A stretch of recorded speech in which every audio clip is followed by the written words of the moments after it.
दिल्ली में देवीदास नाम का एक आदमी था जिसे सभी लोग मनहूस कहा करते थे, क्योंकि उसके बारे में प्रचलित कहावत थी कि जो कोई उसका मुंह सुबह देख ले तो उसे दिन भर भोजन नसीब नहीं होता था। इस बात की जानकारी जब बादशाह अकबर तक पहुंची तो उन्होंने इस बात की सच्चाई को जानने के लिए तय किया कि वह भी सुबह उठते ही देवीदास का मुख को देखेंगे। इसके लिए उन्होंने देवीदास को महल में बुलाया और उसकी खातिरदारी के लिए विश्राम गृह में ठहराया और अगले दिन सुबह उठते ही बादशाह अकबर के आदेशानुसार उनके सामने देवीदास खड़ा था। सच को परखने के लिए उन्होंने देवीदास को देखकर वापस भेज दिया। फिर बादशाह अकबर उठे और अपने दैनिक कार्यों को निपटाने के बाद दरबार में आए और राज दरबार के जिम्मेदारियों को सुलझाने लगे। दोपहर के समय जब बादशाह अकबर भोजन करने बैठे तो उनको अपने भोजन की थाली में एक मरा हुआ कीड़ा दिखाई दिया, जिसको देखकर उनका मन उचट गया और बिना भोजन किए ही लौट आए। उनके लिए फिर से दोबारा भोजन की व्यवस्था तो हुई, लेकिन बहुत देर होने के कारण उनको दिन का भोजन नहीं मिल सका, जिससे कि वे रात्रि में ही भोजन करके अपना पेट भर सकें। इस घटना को सोचने पर उनको विश्वास हो गया कि सचमुच देवीदास मनहूस हैं कि जो कोई भी उसका मुख सुबह सुबह देख ले तो उसको भोजन नसीब नहीं होता है, इसलिए ऐसे मनहूस आदमी का जिंदा रहना उचित नहीं है। अतः उन्होंने सेनापति को आदेश दिया कि तुरंत देवीदास को फांसी पर लटका दिया जाए और सेनापति ने बादशाह अकबर के हुक्म को जल्लाद तक पहुंचा दिया। जल्लादों ने बादशाह का आदेश का पालन करते हुए देवीदास को पकड़ लिया और फिर उसे फांसी पर चढ़ाने के लिए ले जाने लगे। इस बात की जानकारी जब बीरबल को मिली तो उसे बहुत ही दुख हुआ और उन्होंने तय किया कि वह हर हाल में बेकसूर देवीदास को फांसी पर चढ़ने नहीं देंगे। वह फौरन फांसी स्थल की तरफ चल दिए। जल्लाद देवीदास को फांसी स्थल तक ले जा रहे थे कि बीरबल ने उनको रास्ते में ही रोक लिया और देवीदास के कान में कुछ कहा और फिर वापस लौट आए। जल्लाद ने देवीदास को फांसी पर चढ़ाने से पहले उसकी अंतिम इच्छा को पूछा तो देवीदास ने कहा कि मैं लाल किले के बाहर चौक में सार्वजनिक रूप से कुछ कहना चाहता हूँ। जल्लाद ने देवीदास की इस इच्छा को बादशाह अकबर के पास पहुंचा दिया। तब देवीदास को बादशाह अकबर ने दरबार में बुलाकर कहा, देवीदास, तुम्हारी इच्छा अवश्य पूरी की जाएगी, लेकिन तुम क्या कहना चाहते हो? तब देवीदास ने कहा, हुजूर, मैं इतना ही कहना चाहता हूँ कि मेरा मुख देखने से तो लोगों को केवल भोजन नहीं मिलता, परंतु बादशाह का मुख देखने से तो मृत्यु दंड ही मिलती है, क्योंकि मैंने सबसे पहले सुबह सुबह आपका ही मुख देखा था। बादशाह अकबर समझ गए कि बीरबल ने ही देवीदास को यह पाठ पढ़ाया है। जब उन्होंने बीरबल की ओर देखा तो वह मंद मंद मुस्कुरा रहे थे। बादशाह अकबर ने फिर देवीदास को रिहा करके वापस भेज दिया और यह घोषणा की कि देवीदास का मुख सुबह देखने पर भोजन नहीं मिलना महज एक संयोग है, इसका वास्तविकता से कोई लेना देना नहीं है। अकबर बादशाह का दरबार लगा हुआ था। दरबारी अपने अपने स्थानों पर बैठे हुए थे। बीरबल का आसन अलग से दिखाई दे रहा था। तभी दो सिपाही एक आदमी को लेकर हाजिर हुए। उनमें से एक ने बताया, जहांपनाह, इस आदमी को रिश्वत लेते हुए पकड़ा गया है। अकबर ने पूछा, इस आदमी को किस काम पर लगाया था?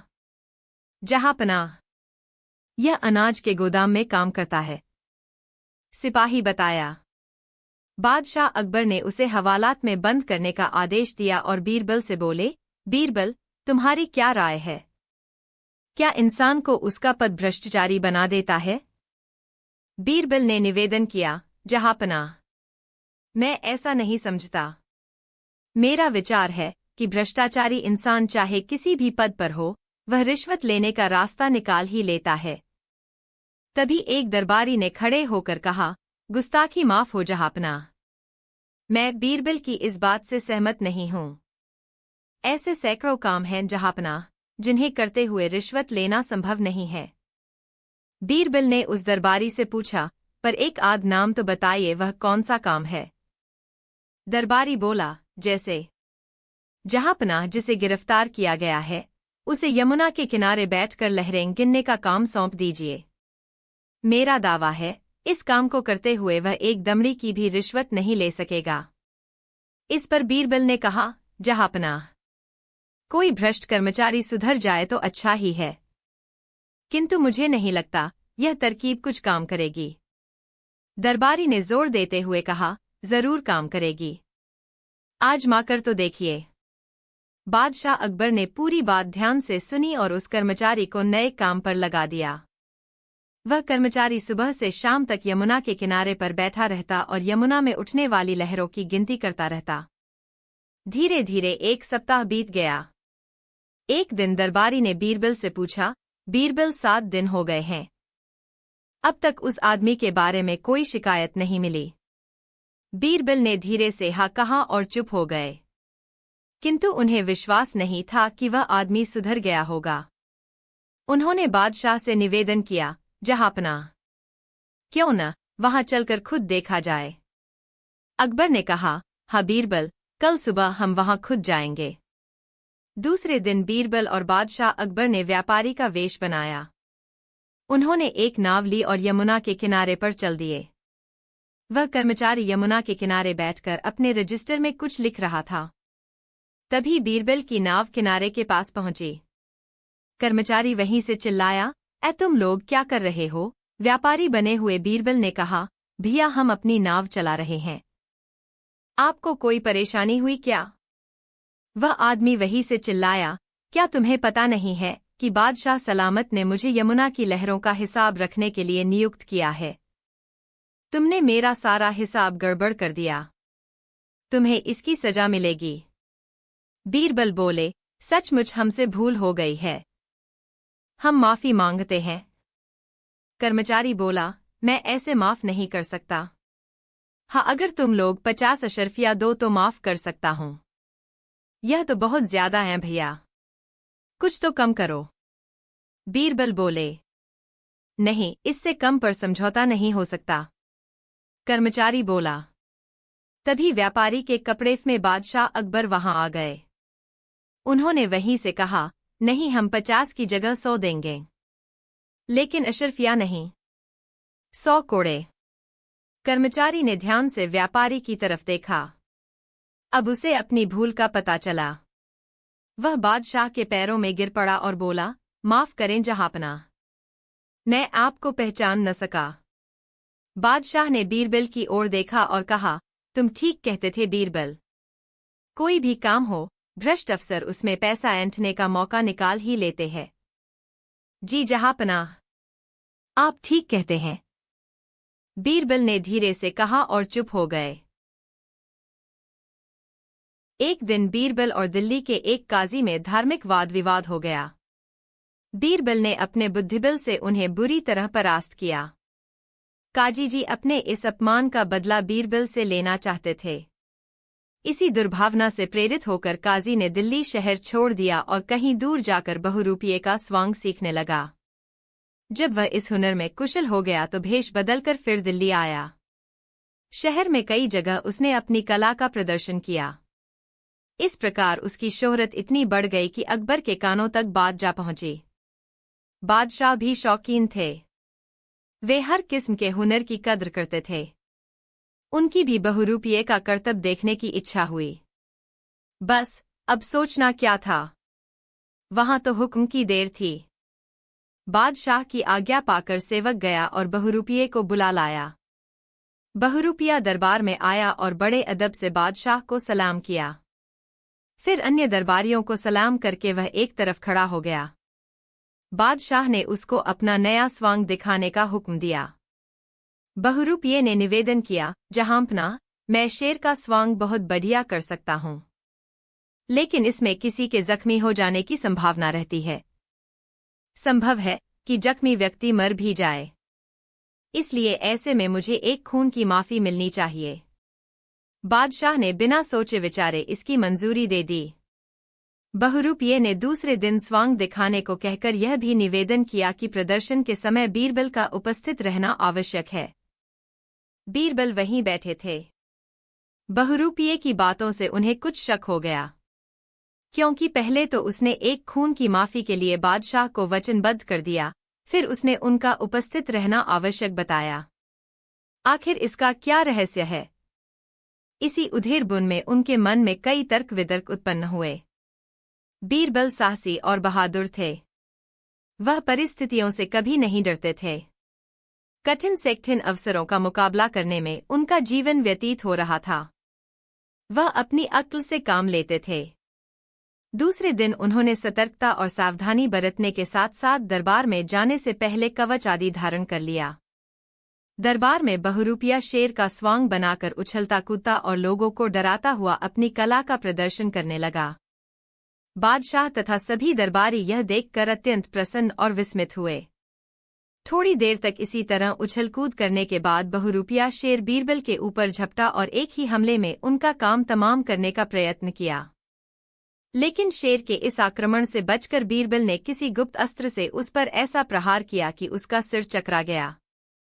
वह बड़ी जोर से पछाड़ खाकर गिर पड़ा, फिर शीघ्र ही संभलकर बैठ गया। बहुरूपिये द्वारा एकाएक बीरबल पर आक्रमण से दरबार में हलचल मच गई और बीरबल की मृत्यु हो जाने की आशंका से बहुत जोर का शोर हुआ। बादशाह भी यह देखकर घबरा गए। उन्होंने सोचा कि बहुरूपिये ने जो एक खून की माफी ली थी और प्रदर्शन के समय बीरबल को उपस्थित रहने को कहा था, उसमें अवश्य कोई गहरा भेद है। बीरबल की जान लेने के लिए ऐसी बात कही होगी। बादशाह ने बीरबल को दरबार में आने का खुद ही हुक्म दिया था, इसलिए वह अधिक चिंतित थे। यदि उनकी वजह से बीरबल की हत्या हो गई होती तो सारे जीवन के लिए उनके मुख पर कालिख लग जाती। बहुरूपिये के आक्रमण से जब बीरबल का बाल भी बाका न हुआ तो बादशाह और दरबारी अत्यंत प्रसन्न हुए। बनावटी शेर के पंजे लगने से उनके कपड़े तो जरूर फट गए थे, लेकिन अंदर मजबूत कवच पहने होने के कारण उनके शरीर को कहीं चोट नहीं पहुंची थी। बादशाह ने बीरबल से पूछा, क्या तुम्हें इस आक्रमण के होने की खबर पहले से थी? बीरबल ने जवाब दिया, जी हाँ, जहांपना। जब बहुरूपिये ने एक खून की माफी का आपसे वचन लिया और मेरा उपस्थित रहना भी उसने आवश्यक बताया तो मैं उसी समय ताड़ गया कि दाल में अवश्य कुछ काला है। यह सोचकर ही मैंने अपने बचाव के लिए सावधानी बरती। बादशाह बोले, बीरबल, आज तुम्हारी जान बच जाने से मैं बहुत खुश हूँ। इतनी प्रसन्नता तो मुझे अपने सिंहासन पर बैठने के समय भी नहीं हुई थी। मेरा विचार यह है कि यह दगाबाज बहुरूपिया, जो तुम्हारी जान लेना चाहता है, किसी भी समय अवसर पाकर तुम पर आक्रमण कर सकता है।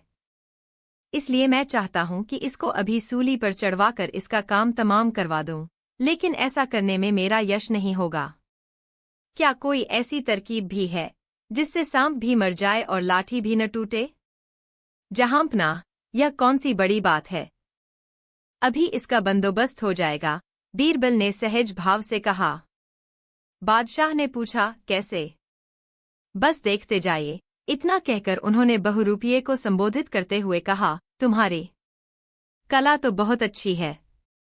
जहांपनाह तुमसे बहुत खुश हैं। कल तुमको सती का स्वांग करना होगा।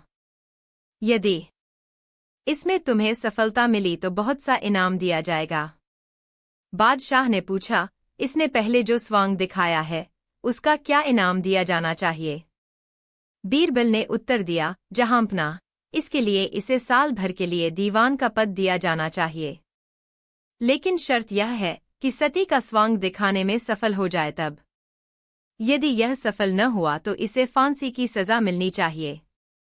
बादशाह तथा अन्य दरबारियों ने बीरबल के इस कथन का समर्थन किया।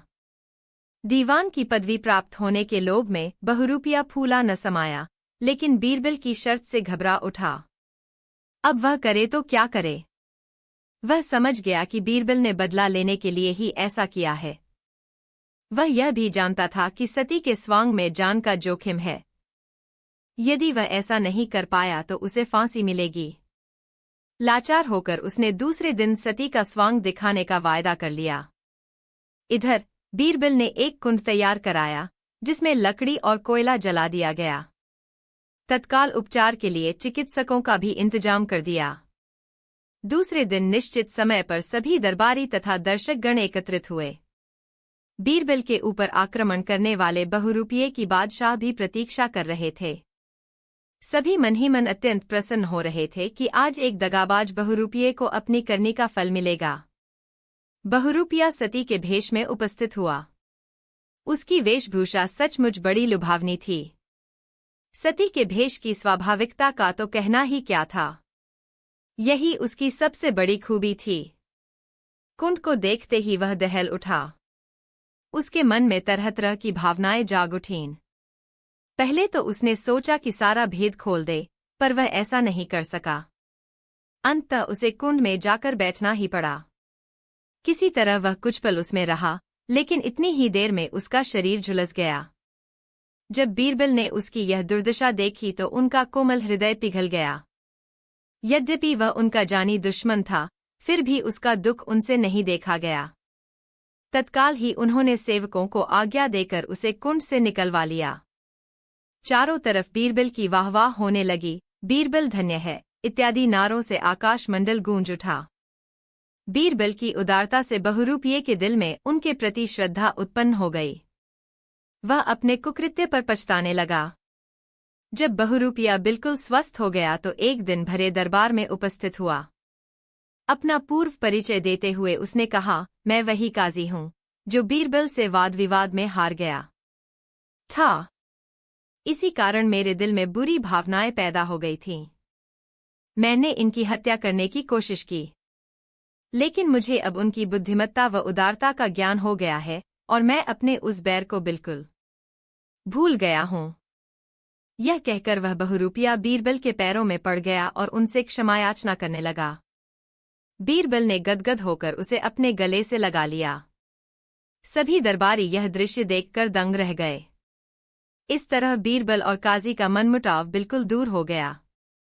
बादशाह अकबर बीरबल की इस युक्ति से अत्यंत प्रसन्न हुए, क्योंकि उन्होंने अपने दुश्मन को भी अपनी उदारता से अपने वश में कर लिया था। बीरबल बहुत तीक्ष्ण दिमाग के थे। कटहल का पेड़ की कहानी ये साबित करती है। बीरबल को प्रकृति के बीच बैठना बहुत अच्छा लगता था। जब वे घर से निकले और सोचा कुछ देर शाही बगीचे में बैठा जाए। वे यहाँ अक्सर घंटों बैठा करते थे। बगीचे में घुसते ही उन्हें किसी के रोने की आवाज सुनाई पड़ी। वो थोड़े हतप्रभ हुए कि इस शाही बाग में कोई क्यों रो रहा है। आवाज की दिशा में वो बढ़ते गए तो रोने की आवाज और तेज होती गई। उन्होंने देखा कटहल के पेड़ के पास मीर नामक माली रो रहा है। बीरबल को देखते वो और जोर जोर से रोने लगा। उसके कंधे पर हाथ रखते हुए बीरबल ने कहा, रो मत, क्या बात है, साफ साफ कहो। मीर ने सुबकते सुबकते कटहल के पेड़ की ओर इशारा किया। कटहल के जड़ के पास जमीन खुदी थी। बीरबल कुछ समझ पाते मीर ने कहा, मैं लूट गया, बर्बाद हो गया। रोते हुए कहा, मेरी जीवन भर की कमाई चली गई। बीरबल ने कहा, आराम से मुझे समझाओ। मीर ने कहा कि उसने जीवन भर की कमाई 75 सोने के सिक्के मटके में करके यही कटहल के पेड़ के पास गाड़ा था। किसी ने निकाल लिया। मैंने इस पैसे को अपने बुढ़ापे के लिए बचा कर रखा था। अब बात बीरबल को समझ आई। बीरबल ने पूछा, यहाँ कौन कौन आता है? किसी ने तुम्हें यहाँ रखते तो नहीं देखा? घर पर न रख कर यहाँ क्यों रखा? माली ने कहा, बादशाह और उनका परिवार और कुछ मंत्री यहाँ आते हैं। यहाँ रखते तो किसी ने नहीं देखा। मैंने बहुत पहले रखा था। मैं अपना अधिकतर समय यहीं गुजारता हूँ, इसलिए ये आंखों के सामने रहेगा। पता नहीं किसने इसका पता लगाया और ले गया। मैं तो कहीं का नहीं रहा। बीरबल ने कहा, धीरज रखो और भरोसा रखो, चोर का पता लग जाएगा। घर जाने के बाद भी बीरबल का दिमाग कटहल के पेड़ के नीचे खुदाई करने वाले चोर का पता लगाने पर लगा था। अचानक दिमाग में बिजली कौंधी। कहा, कटहल के जड़ का इस्तेमाल औषधि में किया जाता है। कल पता लग जाएगा। सुबह सुबह बीरबल राज दरबार में पहुंच गए और बादशाह को सारी बात बता दिया। बादशाह से कहा, मुझे मंत्रियों से कुछ पूछने की अनुमति आप दें। बादशाह अकबर ने बीरबल से कहा, पूछो और पता करो कि चोर कौन है। बीरबल ने राज दरबार में पूछा, हाल फिलहाल में किसकी तबीयत खराब हुई थी? एक मंत्री उठे और कहे, हाँ मेरी खराब हुई थी। बीरबल ने पूछा कि दवा किसने दिया और कहाँ से आया था? मंत्री ने गुस्सा होते हुए कहा, ये क्या बात है? मेरे ससुराल जयपुर से आया था। उन्हें शांत कराते हुए बीरबल ने कहा, इतना नाराज होने की बात नहीं थी, शांत हो जाइए। फिर वही प्रश्न बीरबल ने दोहराया, किसकी तबीयत 2 से 3 दिन पहले खराब थी? एक दूसरे दरबारी ने सकुचाते हुए खड़े होकर कहा, मेरी तबीयत खराब थी। मुझे महीनों से कब्ज की शिकायत है। मैंने हकीम साहब से पिछले 2 से 3 दिन से इलाज कराया है। हकीम साहब दवा कहाँ से लाए? बीरबल ने पूछा। शाही बगीचे से कुछ औषधियां लाए थे। बीरबल ने कहा हकीम साहब को पेश किया जाए। हकीम साहब राजदरबार में आए, सर झुकाकर बादशाह को सलाम किया। उसके बाद बीरबल की ओर मुड़े और सलाम किया। बीरबल ने पूछा कब्ज की दवा भी देते हो क्या? मुझे थोड़ी परेशानी है। हकीम ने कहा जी हुजूर इलाज हो जाएगा। बाकी औषधियां तो मिल जाएंगी, बस कटहल की जड़ के लिए शाही बाग जाना होगा। अब बीरबल ने अपना रुख कड़ा किया। हकीम से पूछा कि कटहल के पेड़ के नीचे से पैसे का मटका क्यों चुराया? सक पकाते हुए हकीम ने कहा हुजूर मुझे माफ किया जाए, बड़ी गलती हो गई। मुझे लोभ हो गया था। मैं औषधि के लिए कटहल के पेड़ का जड़ लाने गया था। जब वहां खुदाई किया तो मुझे मटका मिला जिसमें धन था। मेरी नीयत खराब हो गई थी। मैं सारा धन वापस कर दूंगा, मुझे माफ किया जाए। बीरबल ने मीर माली को बुलाने का आदेश दिया। माली आया। बीरबल ने कहा तुम्हारा मटका मिल गया और उसमें रखा सोने का सिक्का भी। माली गुस्से से रोने लगा। बीरबल ने कहा गलती माली की भी थी जो वहां धन छुपाया।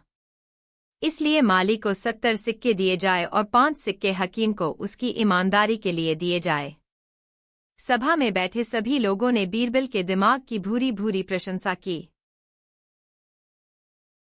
बादशाह अकबर बीरबल को जी जान से चाहते थे, लेकिन उनके दरबार के अन्य दरबारी, कर्मचारी तथा रिश्तेदार बीरबल से वैर भाव रखते थे। वे लोग किसी न किसी बहाने बीरबल को वहां से निकलवाना चाहते थे, परंतु बीरबल की बुद्धि के आगे उन्हें हार माननी पड़ती थी।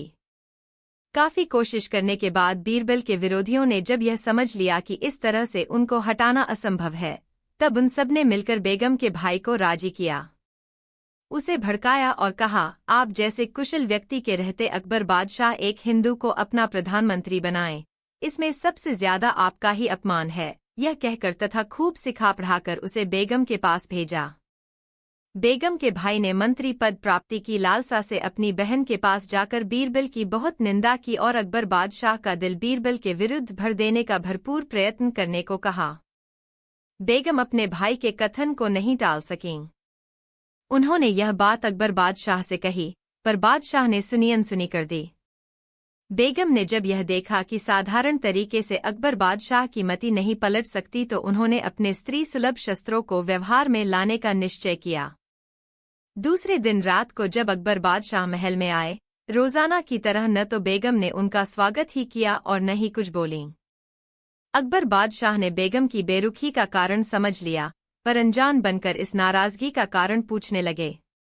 बेगम ने आंखों में बनावटी आंसू भरकर जवाब दिया, यदि आप मुझे प्रसन्न देखना चाहते हैं तो बीरबल को निकालकर उसके स्थान पर किसी ऐसे व्यक्ति को दीवान बनाइए जो कि मुसलमान हो, नहीं तो मैं जहर खाकर प्राण दे दूंगी।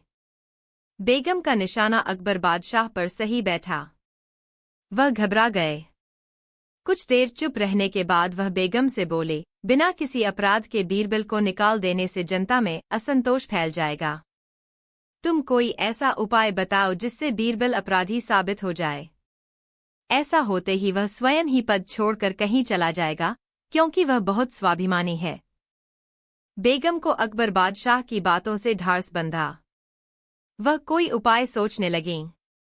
कुछ देर बाद बेगम का चेहरा खिल उठा, इसकी एक सरल तरकीब मेरी समझ में आ गई है। कल सुबह होते ही आप नाराज होकर बाग में चले जाएं और बीरबल से कहें कि बेगम को मनाने के लिए बुला लाओ। अगर नहीं ला सके तो आप पद से हटा दिए जाओगे। अकबर बादशाह ने बेगम की बात मान ली। सुबह होते ही अकबर बादशाह तथा बेगम में अनबन होने की खबर जब बीरबल को मिली तो बादशाह से मिलने बाग में गए। उन्हें देखकर अकबर बादशाह ने उनको बेगम के कथनानुसार कह सुनाया। बीरबल ने भी अपने बाल धूप में सफेद नहीं किए थे, वह सब चाल समझ गए। तुरंत ही वह अपने गुप्तचरों को आवश्यक बातें समझाकर बेगम के पास पहुंचे। अदब से कुशलक्षेम पूछने के बाद उन्होंने इधर-उधर की बातों में उनको उलझा दिया। तभी उनका सिखाया हुआ गुप्तचर वहां पहुंचा और उनसे बोला, दीवान जी, इस आपसी झगड़े का कारण आपसी कहा सुनी है। जहांपना अपनी बात पर दृढ़ है, आप व्यर्थ ही यह कोशिश कर रहे हैं। मेरी राय में तो आप अकबर बादशाह की मति पलट दीजिए। यदि उन्होंने ऐसा कर लिया तो उससे आपका काम बन ही जाएगा। बेगम ने इस बात को ध्यानपूर्वक सुना। उस आदमी के चले जाने के बाद बीरबल ने बेगम से कहा, यह आदमी अकबर बादशाह का संदेश लाया था कि बादशाह आपसे इस कारण रुष्ट हैं कि आप उन्हें समय समय पर गलत काम करने को कह देती हैं और अकारण ही रूठ जाती हैं। इससे अकबर बादशाह का दिल आपसे बहुत खिन्न हो गया है। वह जल्दी ही नई बेगम लाने वाले हैं। बीरबल के मुख से ऐसा कथन सुनते ही बेगम को यकीन हो गया कि अवश्य ही अकबर बादशाह नई बेगम लाने का प्रयत्न कर रहे होंगे। बेगम को विचारमग्न देखकर बीरबल वहां से चले आए। उनके जाते ही बेगम ने कपड़े बदले और पालकी में सवार होकर बाग में अकबर के पास जा पहुंची। उन्होंने तरह तरह से अकबर बादशाह की खुशामद की। तब अकबर ने कहा, अवश्य ही बीरबल ने तुम्हें बहका दिया है। जहांपना, बीरबल मुझे नहीं बहका सकते। मैं इतनी मूर्ख नहीं हूं, सब समझती हूं। मेरे होते आप किसी दूसरी औरत को खास बेगम का दर्जा नहीं दे सकते। मेहरबानी करके मुझे माफ करें, अब कभी भी कोई गुस्ताखी नहीं होगी, बेगम ने बादशाह के सामने नतमस्तक होकर कहा। बेगम की बेसिर पैर की बातों से अकबर बादशाह समझ गए कि अवश्य ही बीरबल ने कोई गुल खिलाया है। इसके बाद बेगम को विश्वास दिलाने के लिए जब उन्होंने कसम खाई कि वह किसी अन्य बेगम की तलाश में नहीं है, तब बेगम को इत्मीनान हुआ। अकबर बादशाह ने बेगम से सारा हाल पूछा। बेगम ने गुप्तचर की सूचना तथा बीरबल का कथन अकबर बादशाह को सुना दिया। सुनकर बादशाह हंसते हंसते लोटपोट हो गए। अब बेगम को यह समझते देर नहीं लगी कि वह सचमुच ही बीरबल के बहकावे में आ गई थीं। लेकिन अब पछताने से क्या हो सकता था। बेगम को इस हार से बड़ा सदमा पहुंचा। फिर उन्होंने बीरबल के विरुद्ध अकबर से कभी कुछ नहीं कहा। एक दिन तानसेन और बीरबल में कुछ विवाद छिड़ गया। वे दोनों अपने आप को एक दूसरे से गुणी बता रहे थे। बादशाह अकबर ने कहा, इस प्रकार तुम लोगों का विवाद नहीं मिट सकता। इसके लिए किसी को मुखिया बनाकर अपना न्याय करा लो। महाराज, आपकी बातें शिरोधार्य हैं। हम दोनों इस बात पर सहमत हैं, किंतु हमारी समझ में यह नहीं आ रहा है कि किसको अपना मुखिया बनाएं। कृपया आप ही इस विषय में हमें राय दें, बीरबल ने कहा। बादशाह अकबर ने उन्हें महाराणा प्रताप के पास जाने की सलाह दी। बीरबल और तानसेन दोनों महाराणा प्रताप के पास गए। तानसेन बहुत बड़ा गवैया था, उसने तुरंत एक रागनी छेड़ दी। बीरबल अवसर की प्रतीक्षा करते हुए खामोश बैठे रहे।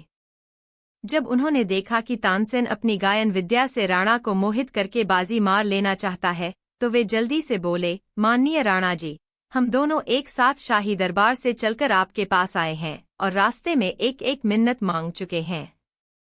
कहने का मतलब यह है कि मैंने पुष्कर जी में पहुंचकर प्रार्थना की है कि यदि आपके दरबार में मानपत्र प्राप्त कर लूं तो 100 गाय पंडितों को दान करूंगा। और मियां तानसेन ने ख्वाजा खिजर की दरगाह में जाकर यह मुराद मांगी है कि अगर मैं राजा से प्रशंसा पत्र प्राप्त कर लूं तो वहां 100 गायों की कुर्बानी कराऊंगा। अब 100 गायों की जिंदगी आपके हाथ में है। आप चाहे तो उन्हें जीवन दान दे दे या वध कराएं। अगर जिलाने का विचार हो तब मुझे प्रशंसा पत्र दे दीजिए, और यदि 100 गायों को मरवाना हो तो तानसेन को दे दीजिए। राणा हिंदू होकर भला गायों को क्यों मरवाना पसंद करते। उन्होंने तुरंत अकबर को पत्र लिखकर भेजा, बीरबल नीतिज्ञ है, इसकी जितनी भी बड़ाई की जाए उतनी ही कम है। बेचारे तानसेन की गर्दन झुक गई। वह चुपचाप वहां से वापस हो लिए। अपने जीवन में फिर कभी उन्होंने बीरबल का सामना नहीं किया। एक वृद्ध सज्जन किसी आवश्यक कार्य से नगर के बाहर जा रहे थे। उनके साथ घर के अन्य सदस्य भी थे। उन्होंने जवानी से लेकर बुढ़ापे तक मेहनत करके 1000 अशर्फियां जमा की थीं। घर छोड़ने के पूर्व उनके सामने इन अशर्फियों की समस्या उपस्थित हुई। उनके चले जाने के बाद घर बिल्कुल अकेला हो जाता, इसलिए उन अशर्फियों को वहां रख छोड़ना उन्होंने उचित नहीं समझा। प्रदेश में नकदी साथ लेकर जाने में जान का जोखिम था। ऐसी स्थिति में उन्होंने अपने एक युवक मित्र के यहाँ अशर्फियां रखने का निश्चय किया। उन्होंने उस मित्र के पास जाकर उससे निवेदन किया। मित्र ने उनकी बहुत आवभगत की तथा अपनी ईमानदारी की छोटी छोटी कहानियां भी सुनाईं। कहने का मतलब यह कि वृद्ध सज्जन के समक्ष स्वयं को विश्वासपात्र बनाने की दृष्टि से युवक मित्र से जो कुछ भी करते बना उसने किया। वृद्ध सज्जन तो यह चाहते ही थे कि वह अपने पास उनकी अशर्फियां रख ले ताकि उन्हें कोई फिक्र न रहे। वे अशर्फियां युवक मित्र के सुपुर्द करके चले गए। कुछ दिनों बाद जब वे बाहर से लौटे तो मित्र के यहाँ अशर्फियां वापस लेने गए। इस पर युवक मित्र ने साफ इनकार कर दिया और भौहें चढ़ाकर कहा, तुम जैसे दरिद्र के पास अशर्फियां कहाँ से आए? बूढ़े ने पहले तो यही सोचा कि मित्र मजाक कर रहा है, लेकिन जब उसका रंगढंग कुछ और देखा तो उन्हें विश्वास हो गया कि वह अशर्फियां हड़प लेना चाहता है। तब बूढ़े ने बहुत ही गिड़गिड़ाकर उससे प्रार्थना की, देखो, मेरे पास सिवा उन अशर्फियों के और कुछ भी नहीं है। मैं तो दर-दर का भिखारी बन जाऊंगा। आप भले आदमी हैं, मेरी परेशानी में काम आए हैं, फिर आपको ऐसी बात शोभा नहीं देती। बूढ़े के इन वाक्यों से चिढ़कर युवक ने उसे धक्का देकर 2-4 भली बुरी बातें सुनाकर अपने घर से बाहर निकाल दिया। बेचारा बूढ़ा रोता हुआ अपने घर आ गया और पास पड़ोस के लोगों से इस बात की चर्चा की, परंतु कोई भी इस परेशानी में उसकी किसी भी प्रकार की मदद नहीं कर सका। अंत में हालात से लाचार होकर उसने अकबर बादशाह के दरबार में फरियाद की। अकबर बादशाह ने इस मामले का भार बीरबल को सौंप दिया। बीरबल ने पहले तो बूढ़े की बात सुनी और फिर उसके युवक मित्र की। दोनों पक्षों के बयान लेकर बीरबल ने वृद्ध सज्जन से पूछा, जिस वक्त तुमने अशर्फियां अपने मित्र को दी थी, क्या उस वक्त वहां कोई मौजूद था? मैं था और मेरा यह मित्र था। हाँ, उस स्थान पर एक आम का पेड़ भी था जिसकी जड़ पर हम दोनों बैठे थे। इसके अलावा तीसरा कोई नहीं था, वृद्ध सज्जन ने दुखी मन से कहा। बीरबल ने कहा, तब तो तुम्हें उस पेड़ के पास जाकर उससे सारा हाल कहना चाहिए तथा अपनी गवाही में उसे यहाँ लाना चाहिए। यदि पेड़ तुम्हारे कहने से न आए तो मेरा नाम लेकर कहना। यदि इतने पर भी न आए तो अकबर बादशाह का नाम लेकर कहना, पेड़ तुरंत ही आएगा। बीरबले की बात को बूढ़ा नहीं टाल सका और पेड़ के पास जाने को तैयार हो गया। अशर्फियां हजम करने वाला मित्र वहीं बैठा रहा। जब बूढ़े को गए कुछ देर हो गई तो बीरबल ने एकाएक युवक से पूछा, क्या बूढ़ा अब तक उस पेड़ के पास पहुंच गया होगा?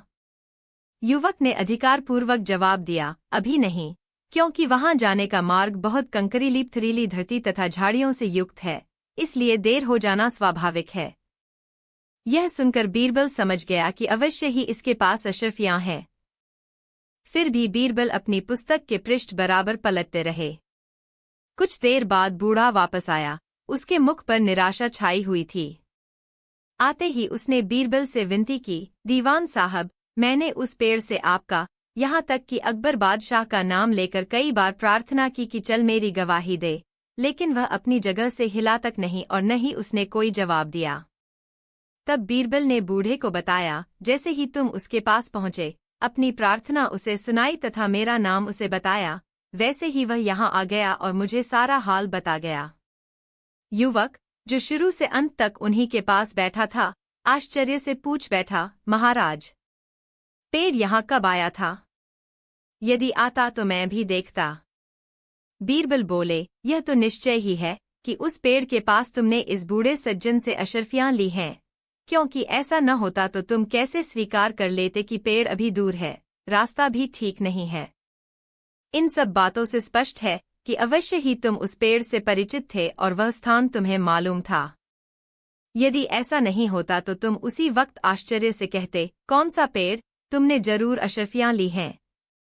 यदि तुम भले आदमी हो तो अब ठीक ठीक बता दो, अन्यथा तुम्हारे साथ भी वही सलूक किया जाएगा जो चोरी करने वाले के साथ होता है। युवक मित्र ने अशर्फियों का लेना स्वीकार कर लिया। बीरबल की आज्ञा से युवक ने अशर्फियां बूढ़े को वापस दे दीं। इसके बाद बीरबल ने युवक को शासन विधान के अनुसार दंड दिया। एक दिन बादशाह अकबर के उस्ताद पीर साहब मक्का से दिल्ली आए। उन्हें दिल्ली की सड़कों के विषय में कोई जानकारी नहीं थी, इसलिए बादशाह तक पहुंचने में काफी मुश्किलों का सामना करना पड़ा। महल में उनकी बड़ी आवभगत की गई। कुछ दिन आनंद लेकर पीर साहब मक्का लौट गए। जब पीर साहब चले गए तो अकबर बादशाह ने बीरबल से पूछा, बीरबल, क्या तुम्हारे भी कोई गुरु हैं, जैसे कि मेरे पीर साहब हैं? यदि है तो वे कहाँ रहते हैं, कभी आते जाते हैं या नहीं? जहाँपना, मेरे भी गुरु हैं, लेकिन वह बाहर रहते हैं, कभी आते जाते नहीं। मेरे गुरुदेव अपनी जरूरत किसी को नहीं बताते और कभी किसी से कुछ नहीं लेते।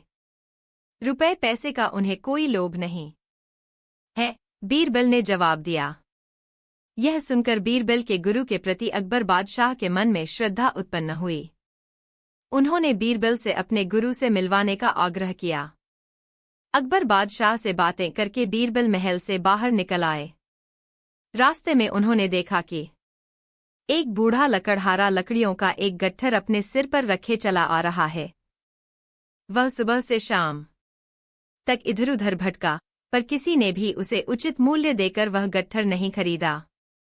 पहले तो बीरबल ने उस लकड़हारे से लकड़ियों के गट्ठर का मूल्य पूछा, फिर उसे अपने घर ले गए और उससे बोले, मालूम होता है तुम समय के कुछ क्रम में फंसकर इस दीन अवस्था में पहुंचे हो।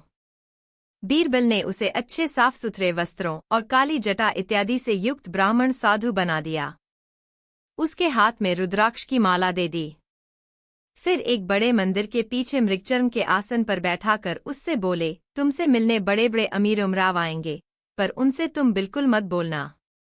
तुम्हें कितनी ही बहुमूल्य वस्तुएं वे क्यों न दिखाएं, पर तुम उनकी तरफ आंख भी मत उठाना। तुमसे जो कुछ भी पूछें, उसका जवाब मत देना। बस अपने ध्यान में रहना और सिर्फ माला फेरते रहना। ध्यान रहे, यदि इसके अलावा तुमने कोई भी हरकत की तो तुम्हारी मौत निश्चित है, क्योंकि मैं छिपकर तुम्हारी हरकतों को देखता रहूंगा। बूढ़े लकड़हारे ने बीरबल की बातों को स्वीकार कर लिया। जब बीरबल को यकीन हो गया कि वह भली भांति स्वांग कर सकता है, तब वह अकबर बादशाह के पास दरबार में गए। दरबार में उस समय सभी दरबारी उपस्थित थे।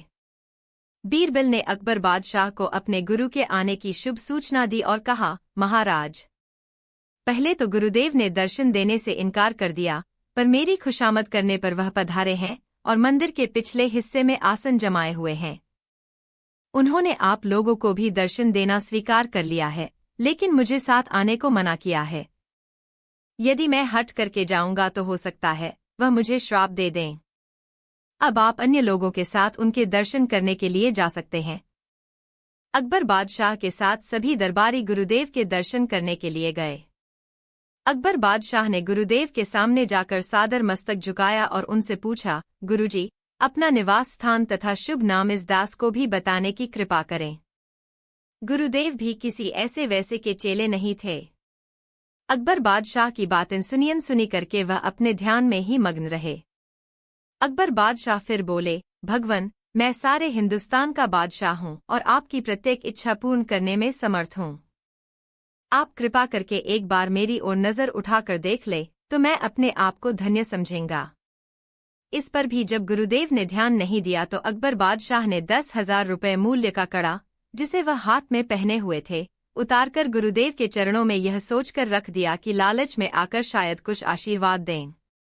पर जब कोई नतीजा निकलता नजर नहीं आया तो वह निराश होकर उठ खड़े हुए और बोले, जो आदमी अतिथि के साथ ऐसा व्यवहार करे, उस कठोर हृदय से बातें करना भी मूर्खता है। अकबर बादशाह को क्या पता था कि ऐसे मूर्ख से उनका सामना होगा। उन्होंने वह कड़ा बीरबल के यहाँ भिजवा दिया, क्योंकि दान की हुई वस्तु बादशाह के महल में कैसे आ सकती थी। अगले दिन गुरुदेव का सारा हाल सुनाकर अकबर बादशाह ने बीरबल से पूछा, यदि कोई मूर्ख मिले तो क्या करना चाहिए? उस समय चुप रहना ही अच्छा है, बीरबल बोले। बीरबल के इस जवाब से अकबर बादशाह की रही सी मर्यादा पर भी पानी पड़ गया। उनका विचार था कि ऐसी बात कहकर वह बीरबल के गुरु को मूर्ख साबित करेंगे, पर उल्टे खुद मूर्ख बन गए। अकबर बादशाह को चुप देखकर बीरबल बोले, जब मैंने पहले ही उनका स्वभाव आपको बता दिया था कि उन्हें रुपए पैसे का लालच नहीं है, कभी किसी के दरवाजे पर वह नहीं जाते और मेरे बहुत कहने पर बड़ी मुश्किल से वह मिलने को राजी हुए थे। फिर क्यों आपने उन्हें लालच दिया? आपने अपशब्द कहकर गुरु का अपमान किया है। आपको धन दौलत का घमंड है, इसलिए वह आपसे नहीं बोले। बीरबल की बात सुनकर अकबर बादशाह ने अपने आप को काफी लज्जित महसूस किया। एक बार बादशाह अकबर के दरबार में एक औरत एक आदमी को साथ लेकर आई और अपना दुखड़ा रोने लगी कि हुजूर, मैं लूट गई। इस आदमी ने मेरे सारे गहने लूट लिया है, अब आप ही न्याय कीजिए। अकबर ने उस आदमी से पूछा कि तुम अपनी सफाई में कुछ कहना चाहते हो। इस पर उस आदमी ने कहा, हुजूर, मैं बेकसूर हूँ, मैंने कोई भी अपराध नहीं किया है। मैं तो एक परदेसी हूँ और आपसे मिलने की इच्छा थी। तो इस औरत ने मुझे आपसे मिलवाने का वादा किया और यहाँ लाकर मुझे ही फंसाने की कोशिश कर रही हैं। तब उस औरत ने चीख चीख कर बोलने लगी कि हुजूर, यह आदमी झूठ बोल रहा है, इसी ने मेरे सारे जेवर को लूटा है। दोनों की बातों को सुनने के बाद बादशाह अकबर तय नहीं कर पा रहे थे कि फैसला किसके हक में सुनाए। तब उन्होंने फैसले के लिए बीरबल को आगे कर दिया। बीरबल ने दोनों पक्षों की बातों को गंभीरता से सुनने के बाद उस औरत से बोले, तुम्हारे जो गहने लुटे गए हैं उनकी कीमत क्या होगी? उस औरत ने बताया कि उस गहने की कीमत 5,000 है। बीरबल ने उस औरत को गौर से देखा और फिर उसने एक दरबारी को बुलाकर उनके कान में कहा, शाही खजाने से 5,000 रुपये लाकर चुपचाप उस परदेशी को दे दो और कहना कि जब बीरबल उसे रुपए देने को कहे तो उस औरत को दे दे। फिर दरबारी ने वैसा ही किया। कुछ देर सोचने के बाद बीरबल ने बोला, परदेशी, मुझे यकीन है कि तुमने इस औरत के जेवर लुटे हैं, इसलिए तुम उसके जेवरों की कीमत 5,000 अदा कर दो। परदेशी ने बीरबल के द्वारा दिलवाए वह 5,000 रुपये उस औरत को दे दिए और फिर यह औरत रुपए लेकर चली गई। उस औरत के जाने के बाद बीरबल ने उस परदेशी से कहा, जाओ अब तुम उस औरत से 5,000 रुपये लूट कर आओ। बीरबल के इन आदेश का पालन करते हुए वह आदमी भी उस औरत के पीछे चला गया, किंतु बीरबल ने अपने 2 सिपाही को उन पर गुपचुप नजर रखने के लिए पीछे भेज दिया। उस औरत को परदेशी ने रास्ते में पकड़ लिया और उसके पास रखे रुपए को छीनने लगा। बहुत कोशिश करने के बाद भी वह आदमी उस औरत से रुपए छीन नहीं पाया। तब उस औरत ने उसका हाथ पकड़कर कहा, चल दरबार में, तेरे को जेवर लूटने की सजा तो मिल गई, अब तुझे रुपए लूटने की कोशिश करने के अपराध की सजा दिलवाऊंगी। परदेशी को लेकर वह औरत दरबार में आई और कहने लगी कि अब यह आदमी मेरे रुपए लूटने की कोशिश कर रहा था। तब बीरबल ने उस औरत से पूछा कि क्या इसने तुम्हारे रुपए लूट लिया? उस औरत ने बताया कि उसने रुपए लूटने ही नहीं दिया। बीरबल ने उन सिपाहियों की ओर देखा जिनको उन्होंने उन दोनों के पीछे लगाया था, जिन्होंने बताया कि यह औरत बहादुरी से उस आदमी का मुकाबला करने लगी और उसने रुपए लूटने नहीं दिया। अब बीरबल उस औरत की ओर देखा और बोले कि तुमने अब तक सिर्फ झूठ ही बोला है। जो आदमी तुमसे रुपए लूट नहीं सका वह तुम्हारे जेवर कैसे लूट सकता है? बीरबल ने सिपाहियों को उस औरत को गिरफ्तार करने का आदेश दिया। तब वह औरत डर गई और अपना अपराध को स्वीकार किया। बीरबल ने उस औरत से रुपए को लेकर शाही खजाने में भिजवा दिया और उस औरत को कारागार में डाल दिया और परदेशी को इज्जत के साथ वापस भेज दिया। बादशाह अकबर बीरबल के दिए गए इस न्यायपूर्ण फैसले से बहुत खुश हुए। बादशाह अकबर अक्सर रोचक पहेली अपने दरबार से बुझा करते थे, जिसको अक्सर बीरबल ही सुलझाया करते थे। और ऐसे में एक दिन अकबर ने अपने दरबारियों से इस पहेली को सुलझाने को कहा। ऊपर ढक्कन, नीचे ढक्कन, मध्य मध्य खरबूजा, मौत छुरी से काटे आप हिंग अर्थतासु नाही दूजा। इस पहेली को दरबार में कोई भी बुझ नहीं सका, यहाँ तक कि बीरबल के लिए भी अनबुझ पहेली बनी। तब बीरबल ने बादशाह अकबर से इस पहेली को सुलझाने के लिए कुछ दिन का समय मांगा, जिस पर बादशाह अकबर राजी हो गए और बीरबल को 1 सप्ताह का समय दे दिया।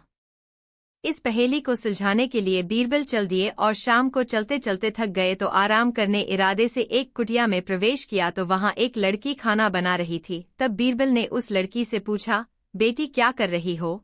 इस पर लड़की ने जवाब दिया कि माँ को जलाकर बेटी को पका रही हूँ। लड़की को दिए इस जवाब को सुनकर बीरबल आश्चर्य में पड़ गए। तब बीरबल ने फिर पूछा, बेटी तुम्हारी माँ कहाँ है? इस सवाल पर लड़की का जवाब दिया कि वह 1 को 2 कर रही हैं। बीरबल को अब भी कुछ समझ में नहीं आया। तब उन्होंने फिर से पूछा, अच्छा बेटी तुम्हारे पिता कहाँ हैं?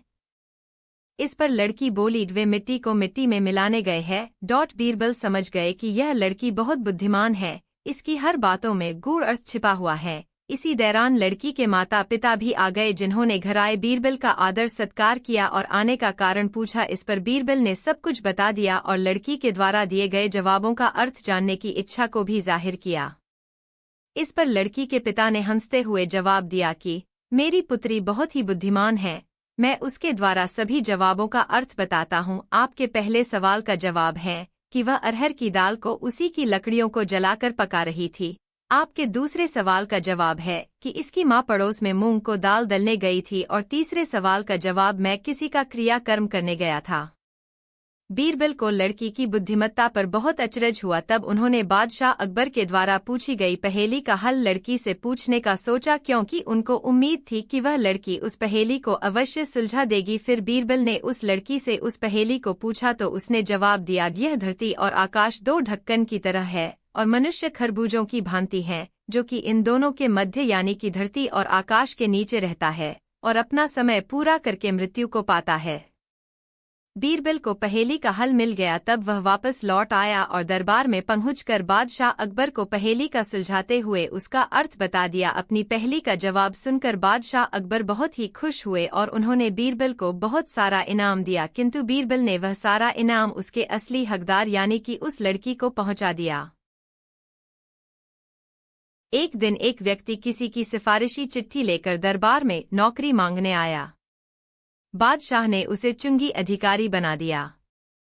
उस आदमी के जाने के बाद बीरबल बोले, यह आदमी चालाक जान पड़ता है, बेईमानी किए बिना नहीं रहेगा।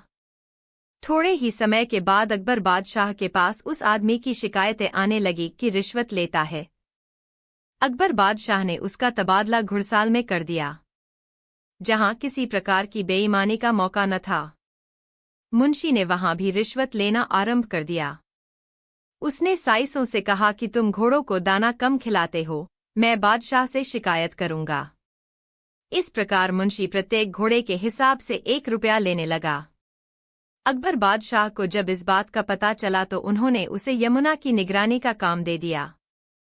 वहां कोई रिश्वत व बेईमानी का मौका ही नहीं था, लेकिन मुंशी ने वहां भी अपनी अक्ल के घोड़े दौड़ा दिए। उसने नावों को रोकना आरंभ कर दिया कि नाव रोको, हम लहरें गिन रहे हैं। अतः नावों को 2-3 दिन रुकना पड़ता था। नाव वाले बेचारे तंग आ गए तो उन्होंने मुंशी को 10 रुपये देना आरंभ कर दिया। अंत में तंग आकर अकबर बादशाह ने मुंशी जी को नौकरी से हटा दिया और बीरबल की बात सच देखकर उसकी तारीफ की।